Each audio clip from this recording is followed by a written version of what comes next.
The vast, unforgiving terrain of Greenland stretched out in every direction, a landscape defined by snow and ice. A dark, unbroken expanse of tundra met the horizon where jagged mountain peaks cut through the sky. The wind howled across the surface, carrying with it the biting chill of a frozen world, where even the air seemed thick with the weight of isolation.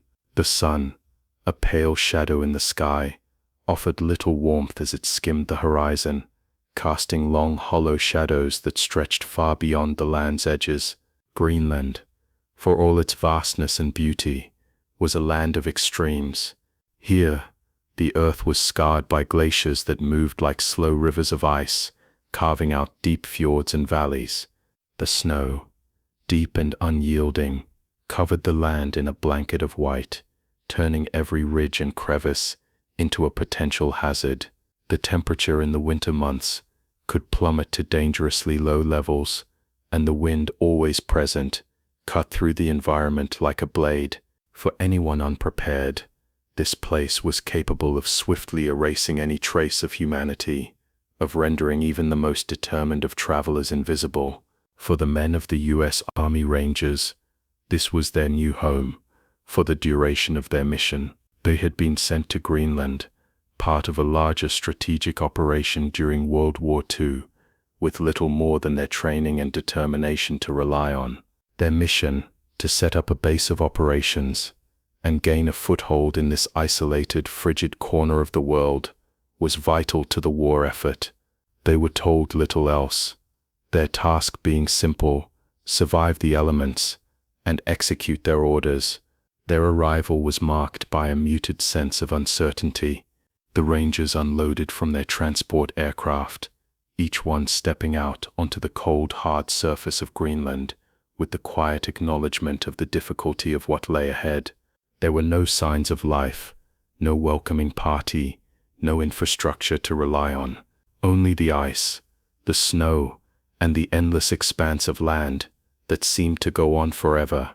The Rangers, prepared for hardship, were already facing the first obstacle of their mission, the environment itself. With no immediate threats, they began their work, setting up tents, establishing a small outpost.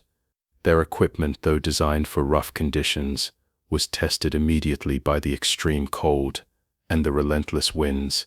The landscape seemed indifferent to their efforts, the silence broken only by the occasional creaking of ice or the whistling wind.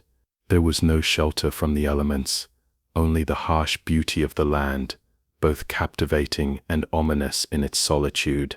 The Rangers, isolated in this frozen world, had yet to understand the true severity of their situation. Though they were trained for survival, nothing could fully prepare them for what the land would demand. The first days passed quietly, their focus on setting up a foothold, unknowingly embarking on what would become one of the most testing experiences of their lives. The U.S. Army Rangers, elite soldiers trained for the most demanding of tasks, had been assembled for a mission that would test not only their physical endurance but their mental fortitude. Comprised of men selected for their strength, discipline, and ability to thrive under extreme conditions, they were sent to Greenland in 1941 under the direction of the U.S. The mission, part of the larger Allied strategy during World War II, aimed to establish a strategic presence in the Arctic, a region of vital importance due to its proximity to Europe and its potential as a base for future operations.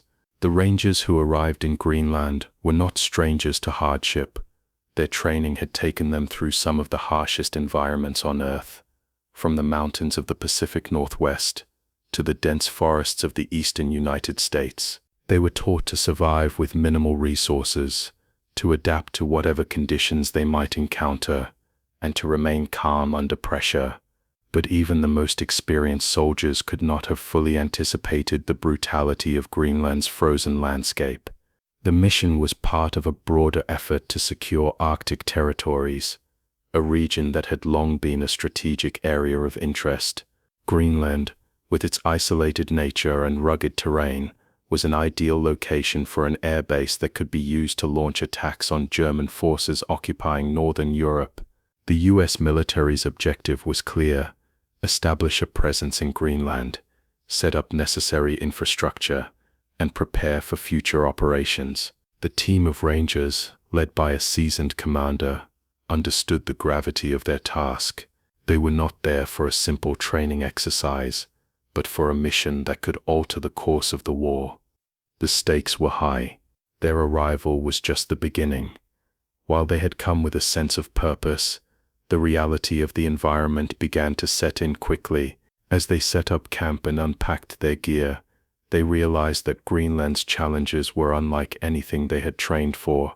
The temperatures would drop far below freezing, and the winds could whip across the icy surface, creating whiteout conditions and making navigation nearly impossible. Yet, the Rangers pressed on, determined to fulfill their mission.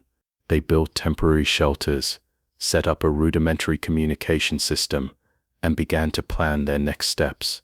The landscape, barren and silent, was both their greatest adversary and their most formidable ally. It was a land of contradictions, stunningly beautiful, yet dangerously hostile.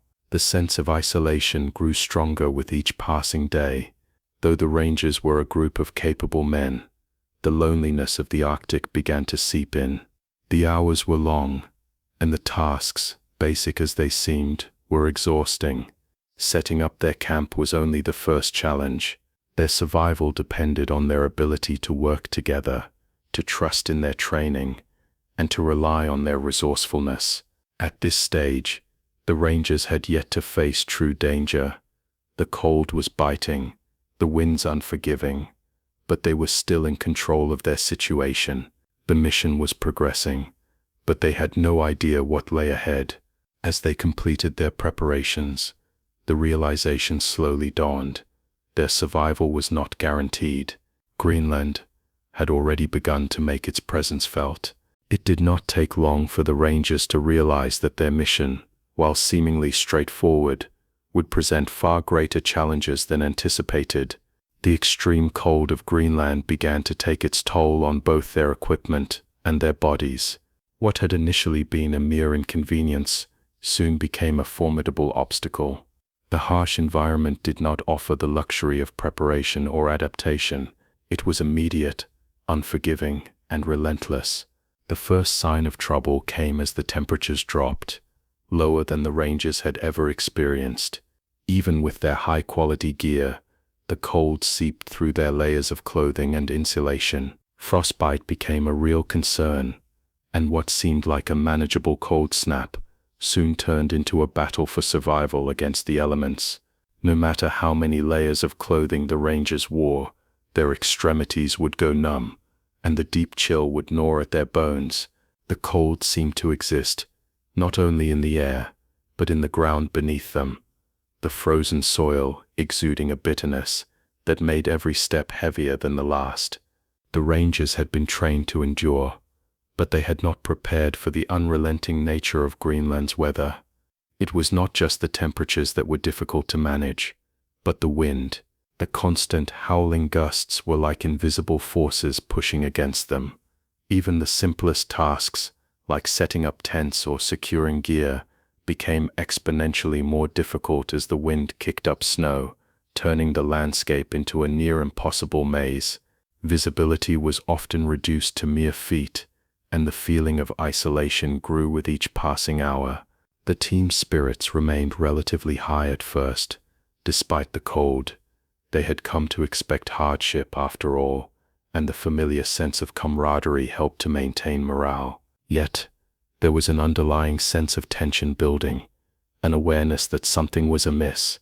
The Rangers were not yet in a true survival situation, but the dangers of their environment were becoming undeniable.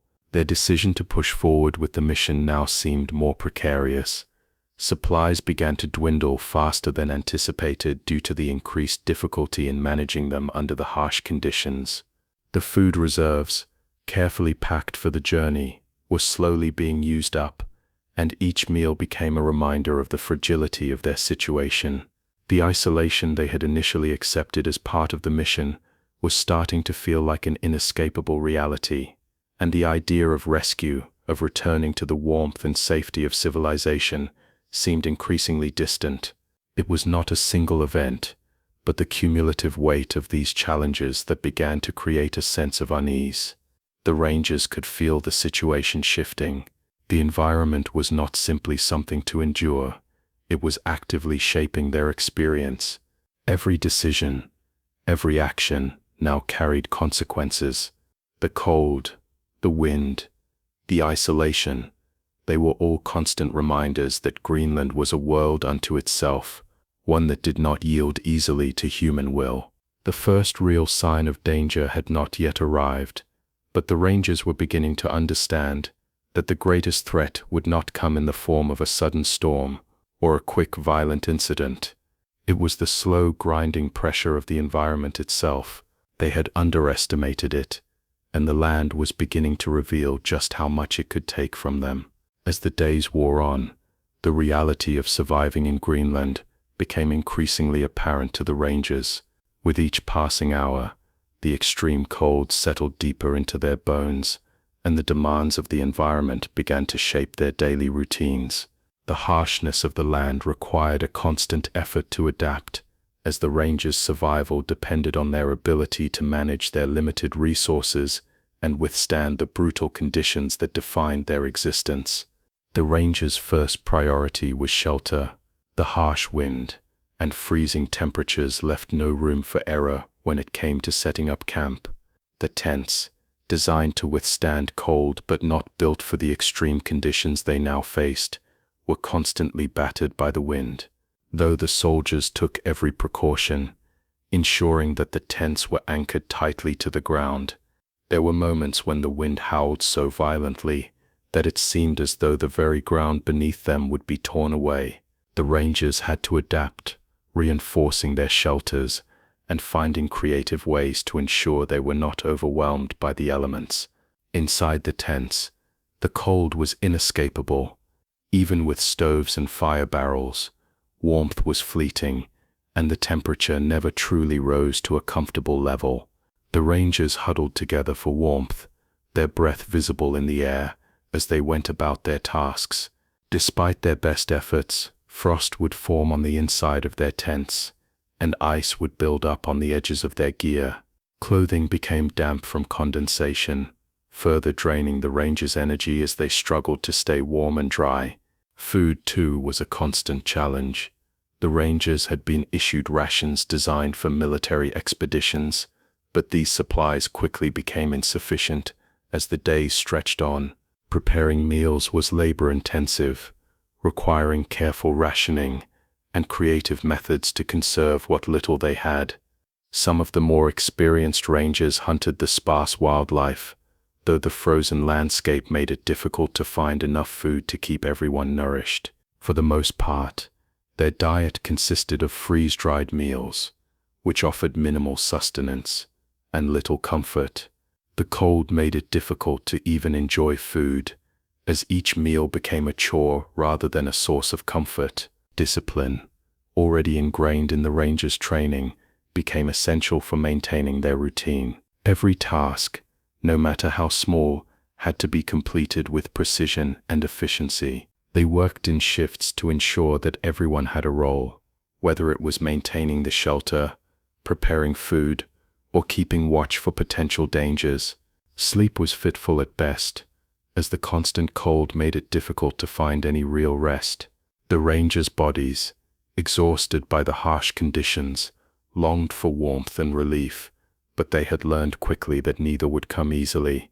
Despite the unrelenting conditions, the Rangers remained focused on their mission. Their background and training had prepared them for this kind of hardship, but as the days passed, it became clear that Greenland was testing their limits. The landscape seemed to press in on them, its cold, expansive nature turning each day into an ordeal of endurance. They had prepared for a mission of great importance, but they had not anticipated the toll it would take on their bodies and minds. The cold became not just an external force, but an internal one, wearing them down piece by piece. As the days continued, the Rangers found themselves forced into a rhythm that revolved around survival. Each day was an effort to maintain their position and ensure that they could endure the next. There were no moments of respite, no reprieves from the ever-present cold.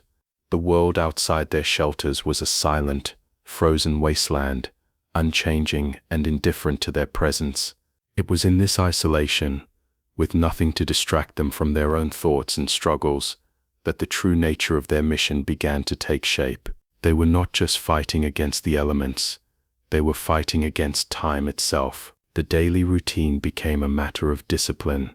They would wake in the cold morning, set about their tasks, and face the same challenges again and again. Food, warmth, shelter, these were the priorities, and each day was a small victory in their ongoing struggle for survival. Yet, in the back of their minds, the Rangers knew that time was not on their side. The longer they remained in Greenland, the more their situation would deteriorate. They had come for a mission, but as the cold seeped deeper into their bones, it was clear that their survival would be the real test of their strength and resolve. As the days blurred together under the constant assault of cold, the true psychological toll of Greenland's isolation began to show. While the Rangers had trained for physical endurance, nothing could have prepared them for the slow, unyielding pressure of time spent in such an unforgiving place. The isolation, compounded by the environment's harshness, worked on them in ways both seen and unseen, fracturing their resolve bit by bit. Physically, they were feeling the strain. The cold, combined with the exhaustion of constant labor, wore on their bodies. Muscles that had once been resilient now ached from the cold and constant use. Even the simplest tasks, hauling supplies, maintaining the shelters, or preparing food, became a challenge. Frostbite began to show on fingers and toes, despite the Rangers' efforts to keep warm. In such cold, circulation was easily compromised, and small wounds or minor injuries became serious problems. The ice, which had once seemed like a stable part of the landscape, now posed a threat to their well-being. Food, which had once been rationed cautiously, was now scarce. The Rangers had to become even more creative, foraging for what they could in the barren landscape. Though there was the occasional success in hunting, it was never enough to fill their stomachs for long. The freeze-dried rations, while still available, were losing their ability to sustain the men for long stretches. Their energy was drained, and their bodies became weaker with each passing day. But it was not only their bodies that were under siege. Their minds, too, began to unravel. The constant isolation of Greenland, the unending stretches of snow and ice, the wind that never stopped howling, began to erode their mental clarity. There was no escape from the harsh environment. The landscape had become an oppressive force, one that they could not fight against or outlast. The Rangers could not ignore the ever-present reminder that they were in an alien world, far from help and far from civilization. As their physical endurance waned, their mental resilience began to crack. The days had no real distinction, no relief. They woke up to the same cold, the same tasks, the same bleak landscape. The sun, a pale sliver in the sky, offered no warmth, and the darkness of night seemed to stretch endlessly. In this world, time became a blur. Days turned into weeks, and still there was no sign of rescue. The wait for something to change, for a break in the harsh conditions, became a mental burden. The strain of these endless days began to have more tangible effects on the Rangers. Some became withdrawn, their faces etched with fatigue. Others grew irritable, snapping at their comrades over the smallest issues. The emotional toll of the environment manifested in strange ways. Small, seemingly insignificant decisions began to feel monumental. The struggle to remain focused on the mission became increasingly difficult as the isolation pressed in. One of the most challenging aspects was the lack of any real communication. There was no contact with the outside world, no sense of progress, and no indication that the Rangers' efforts were anything more than a fight against time. Their mission, once clear and purposeful, now seemed distant and uncertain. The isolation was not just physical but psychological, and the mental strain was taking its toll on everyone. The Rangers had to rely on one another more than ever. Camaraderie, once a source of strength, now became a fragile thread that connected them to the outside world. The collective experience of survival was what kept them going, knowing that they were in this together, sharing the same hardships. But even this bond, strong as it was, could not shield them from the growing sense of despair. Sleep, which had been difficult from the start, became increasingly elusive. The Rangers would fall into fitful slumbers, their dreams often disturbed by the cold or the noise of the wind. Even when they could sleep, the rest was never truly restorative. Their bodies were exhausted, their minds were clouded, and the world outside their tents remained unchanged, unforgiving, cold and silent. The Rangers had not yet reached the breaking point, but they were teetering on the edge. Their physical and mental exhaustion was becoming harder to mask, and the pressure was building. The days that once seemed manageable now stretched out like an endless, unforgiving journey. The question of survival was no longer just about food or shelter. It was about whether they could maintain the will to continue. The environment, once a silent observer, had become the ultimate adversary, and it was clear that survival would be as much a mental struggle as a physical one. As the weeks passed, the hope of rescue became more and more distant. The Rangers had learned to survive, but there was a quiet recognition among them that their situation had grown dire. There was no immediate threat of death, no catastrophic event that forced them into panic mode, but the slow erosion of their bodies and minds continued relentlessly. They were stuck in a cycle, each day blending into the next, with no clear sign of when, or if, help would arrive. The cold, while ever present, was no longer the only enemy. The waiting had become a silent adversary, more insidious than any storm. In the beginning, the Rangers had been focused on completing their mission, setting up camp, and securing a presence in the region. Now, their mission was survival. They were not working towards a clear victory, but simply holding on, waiting for something to change. The days had become meaningless markers of survival, each one a small victory in an ongoing struggle that seemed to have no end. For some of the Rangers, the weight of the waiting had begun to manifest in small, subtle ways. They still performed their daily routines, maintaining the shelters, conserving food, and keeping their discipline intact. But there was no energy left for optimism. The hope for a break in the cold, the arrival of rescue, or even just a change in their circumstances seemed increasingly unlikely. The Rangers had become resigned to the harshness of their situation, their thoughts turning inward as the landscape around them remained unchanged. The food situation, though still managed with care, was growing more critical. The Rangers rationed their supplies meticulously, but the isolation had made it clear that they would not have enough to last forever. Their diet remained sparse and monotonous. Even the occasional successful hunt, though a welcome relief, was never enough to replenish what was needed. There was no more room for error. Every misstep, every small failure, now carried significant consequences.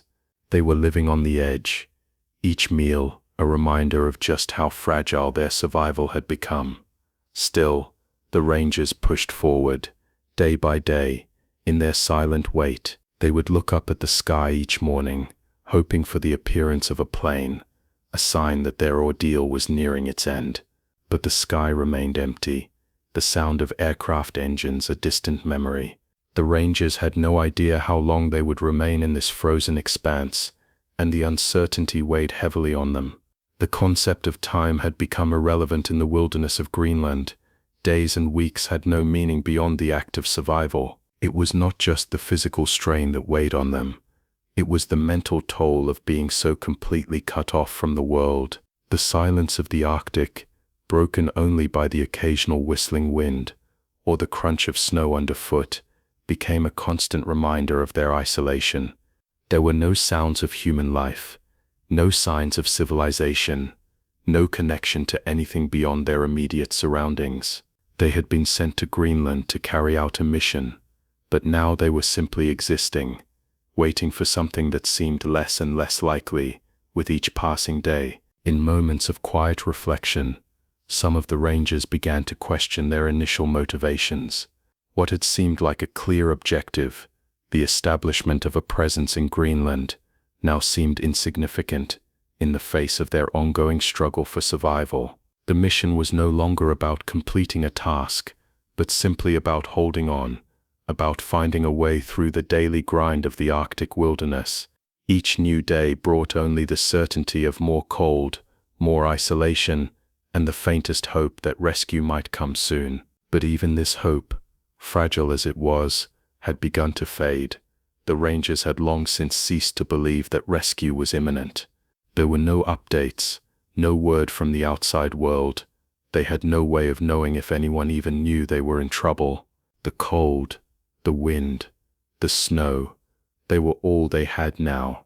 And yet, despite everything, they continued. The hope for rescue, though dimming, still lingered in the back of their minds, the smallest spark of belief that help might one day arrive. In the silence of Greenland's endless white landscape, the rangers endured. There were no dramatic moments, no flashes of hope, only the slow, methodical passing of time. Their survival, in the end, would be defined not by their success in completing the mission, but by their ability to simply survive another day. And as the days passed, the rangers continued their waiting, knowing that they had little control over their fate. The vast, unforgiving terrain of Greenland stretched out in every direction, a landscape defined by snow and ice. A dark, unbroken expanse of tundra met the horizon where jagged mountain peaks cut through the sky. The wind howled across the surface, carrying with it the biting chill of a frozen world, where even the air seemed thick with the weight of isolation. The sun, a pale shadow in the sky, offered little warmth as it skimmed the horizon, casting long hollow shadows that stretched far beyond the land's edges. Greenland, for all its vastness and beauty, was a land of extremes. Here, the earth was scarred by glaciers that moved like slow rivers of ice, carving out deep fjords and valleys. The snow, deep and unyielding, covered the land in a blanket of white, turning every ridge and crevice into a potential hazard. The temperature in the winter months could plummet to dangerously low levels, and the wind, always present, cut through the environment like a blade. For anyone unprepared, this place was capable of swiftly erasing any trace of humanity, of rendering even the most determined of travelers invisible. For the men of the U.S. Army Rangers, this was their new home for the duration of their mission. They had been sent to Greenland, part of a larger strategic operation during World War II, with little more than their training and determination to rely on. Their mission, to set up a base of operations and gain a foothold in this isolated, frigid corner of the world, was vital to the war effort. They were told little else, their task being simple: survive the elements and execute their orders. Their arrival was marked by a muted sense of uncertainty. The Rangers unloaded from their transport aircraft, each one stepping out onto the cold, hard surface of Greenland with the quiet acknowledgement of the difficulty of what lay ahead. There were no signs of life, no welcoming party, no infrastructure to rely on, only the ice, the snow, and the endless expanse of land that seemed to go on forever. The Rangers, prepared for hardship, were already facing the first obstacle of their mission, the environment itself. With no immediate threats, they began their work, setting up tents, establishing a small outpost. Their equipment, though designed for rough conditions, was tested immediately by the extreme cold and the relentless winds. The landscape seemed indifferent to their efforts, the silence broken only by the occasional creaking of ice or the whistling wind. There was no shelter from the elements, only the harsh beauty of the land, both captivating and ominous in its solitude. The Rangers, isolated in this frozen world, had yet to understand the true severity of their situation. Though they were trained for survival, Nothing could fully prepare them for what the land would demand. The first days passed quietly, their focus on setting up a foothold, unknowingly embarking on what would become one of the most testing experiences of their lives. The survival of the U.S. Army Rangers in Greenland remains an understated testament to the power of endurance and the quiet resilience of the human spirit. In the isolation of the Arctic, far from the noise of battlefields and the expectations of a world at war, the Rangers learned that survival was not always a matter of dramatic events or heroic feats. Sometimes, it was simply about holding on, about enduring each day, and finding the strength to continue when the world around you seemed indifferent to your plight. In the end, their mission was not marked by any great victory or triumphant moment. It was not a success that would be celebrated with fanfare, nor a failure that would be remembered in history books. It was a struggle of persistence, of discipline, of simply surviving in a world where the elements were the greatest adversary. The conditions in Greenland were not kind, but they were revealing. They showed the Rangers, and perhaps the world, the true cost of survival in one of the harshest environments known to man. The mission, though far from complete, served as a harsh reminder of the value of resilience. It also highlighted the dangers of underestimating the power of the environment. Greenland had been a testing ground, not just for the Rangers' physical endurance, but for their ability to adapt, to wait, and to endure the mental toll of isolation. The time spent in that frozen wilderness, though a small chapter in the broader context of World War II, was one that defined the men who lived through it. As the Rangers were eventually rescued, their return was not marked by the fanfare that one might expect from a story of survival. There was no celebration, no dramatic reunion with loved ones, just a quiet acknowledgement of the ordeal they had endured and the survival they had achieved. The end of their mission in Greenland did not bring them back to a world that had been waiting for them. It simply returned them to a different reality, one where survival itself had become the ultimate victory. In a broader historical context, the survival of the Rangers in Greenland was but one of many untold stories of hardship and endurance. It was a reminder of the human capacity for adaptation in the face of extreme adversity. Yet, it was also a reminder of the risks taken, the lives that were changed forever, and the quiet toll that survival often exacts. For the Rangers who endured the harsh cold of Greenland, their survival did not bring relief, it brought reflection. They had faced not only the elements but their own limitations. The cost of survival was not always measured in food or shelter, but in the mental and emotional toll of the fight. The ordeal in Greenland was one of endurance, but it was also one of quiet realization that survival in its purest form is not about conquering the environment, but about enduring it. As the story fades into history, it leaves behind a quiet legacy of resilience and determination, an acknowledgement of the strength required to simply survive in a world that does not care whether you succeed or fail. The Rangers' time in Greenland remains a story not of triumph, but of quiet, steady endurance in the face of overwhelming adversity. And in that endurance, there is a profound lesson for all who seek to understand what it truly means to survive.